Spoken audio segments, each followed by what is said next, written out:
Ako po si Jillian Marie D. Persiana. OFW po ako sa Saudi Riyadh. Na-deploy po ako noong November 13, 2024 po sa Saudi Arabia, Riyadh. Sa aking amo po, mabait naman sila. Wala namang problema sa kanila. Noong February 13 po, nagpahatid po ako sa agency dahil po nagpaalam po ako sa aking amo na may sakit nga po yung aking nanay na may TB. Pumayag din po yung aking amo, nag-agree din po siya. Hinatid po ako sa agency po ng gabi yun. 6 p.m. po naghapon yun. Pagpasok ko pa lang po doon sa accommodation, hinawakan na po ng Lebanese na yun ang katawan ko po. Pahiga na po ako, patulog na po ako. Bigla po siyang pumasok sa loob ng aking kwarto. Hindi ko po inaasahan na magagawa niya sa akin. Halos lahat po ng parte ng aking katawan ay hinawakan niya po. Tapos sinabihan niya rin ako na wag daw akong magsusumbong kung ayaw ko daw makita yung mga anak ko.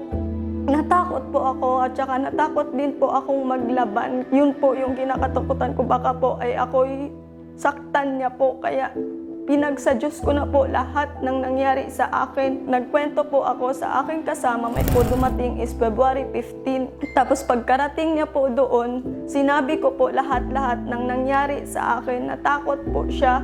Tapos pagka sinabi ko na po yun, kinausap po siya ng tinawag po siya sa office, kinausap siya na ano daw nangyari sa akin, ganito, ganyan. Tapos yun, sinabi niya po sa happen sa akin. Ang sabi po ng kanya is dadalhin po kami ng embassy. Yun yung sabi sa kanya, paano kayo matutulungan kung hindi kayo magsasalita? Kaya sinabi nila lahat ng nangyari sa amin. Ang akala namin po ay marerescue kami pero hindi po. Nagsabi din po ako sa mismong manager ng Riyadh po, ng agency ko po, Al Hussan. Sinabi ko po lahat at pinasulat nila po ako. Blankong papel, pinasignature nila po ako. Doon sinalaysay ko po yung nangyari sa akin. Tapos yun na po, tinakot pa po ako ng manager. Sinabi niya sa akin na kung hindi ko daw lilinisin yung pangalan nila, ay hindi po ako makakauwi. Alam po mismo ng manager kung anong nangyayari sa amin, pero tiklop po yung bibig niya, pinabayaan niya lang po kami. Ang sabi po ng yung staff po doon ay puro babae, puro lalaki, 3 lalaki mismo ang nandoon. Doon pa mismo natutulog sa kwarto namin yung lalaking Lebanese na yun. Sa pagkain, walang tubig, tapos walang lunch, walang breakfast.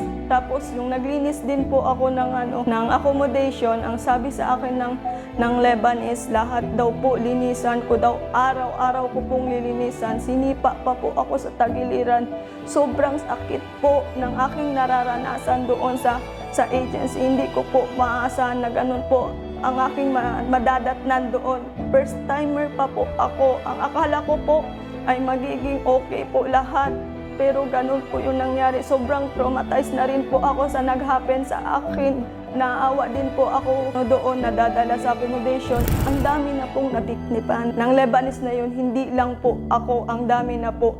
Kaya nilakasan ko po ang aking loob kasi ayoko pong matulad yung mga kasamahan kong OFW na ganunin po, bastusin po. Kaya nagsalita po ako.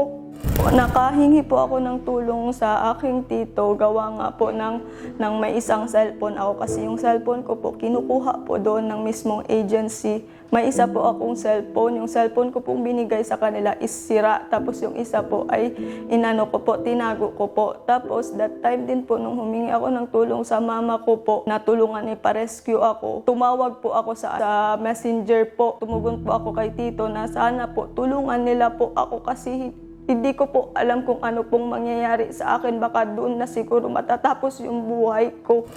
Magandang hapon po. Ako po si Rodel Persiana. Lumapit kami sa DMW para ma-actionan agad tulong o mag-file kami ng repat para sa pamangkin ko. Nakapag-file na kami. Ang nangyari, tinatawagan na namin naman ulit. Mag-follow up kami, tinatawagan namin yung agency. Ang beses sumagot, another follow up ulit kami. Hindi na sumasagot yung agency. So, bali, nag-decide kami ng kapatid ko na dumiretso dito sa DMW para mag-follow up ulit. Tapos, nakausap po namin doon sa DMW si Ma'am Judith. Tapos, binigyan niya ako ng papel. Pakitingin ito kung active pa. So, ang iniisip ko baka agency rin ito na dapat kong tingnan. So, hinanap ko yung slots na yon. So, tinuro ako ng guard.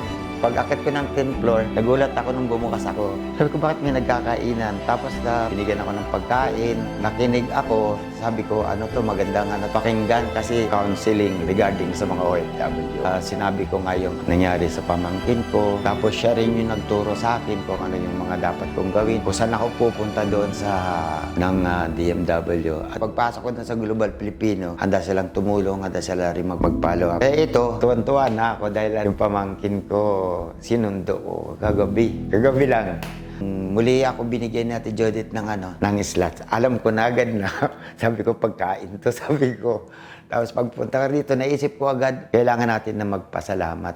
Maraming salamat po sa DMW at sa Global Filipino Movement. Sana po marami pa po kayong matulungan. At sa lahat din po ng mga OFW na katulad kong distress po, wag po kayong matatakot at humingi po kayo ng tulong. Lakasan nyo lang po parati ang loob nyo at manalangin lang po sa taas kasi walang imposible sa Kanya.